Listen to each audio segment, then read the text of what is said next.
गुजरातमधील अहमदाबाद एअर इंडियाच्या विमान दुर्घटनेतील क्रू मेंबर आणि बदलापूरचा रहिवासी दीपक पाठक याच्यावर शनिवारी बदलापुरात अंत्यसंस्कार केले जाणार आहेत। 8 दिवसानंतर दीपकचा मृतदेह बदलापुरातील त्याच्या राहत्या घरी दुपारी 12च्या सुमारास आणला जाणार असल्याची खात्रीलायक माहिती मिळते।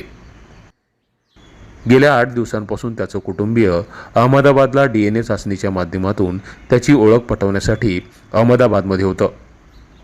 दीपकचा मृतदेह आणण्यासाठी दुर्घटनेच्या दुसऱ्याच दिवशी पहाटेच्या सुमारास त्याचं कुटुंबीय गुजरातला रवाना झालं होतं।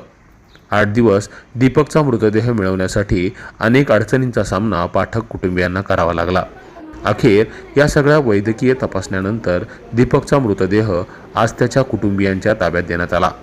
सकाळी विशेष विमानानं त्याचं पार्थिव मुंबईत आणलं जाईल आणि त्यानंतर ते बदलापुरात त्याच्या राहत्या घरी आणलं जाईल। दीपकवर बदलापूरच्या मांजर्ली स्मशानभूमीत अंत्यसंस्कार केले जाण्याची शक्यता आहे। Public media, Badlapur.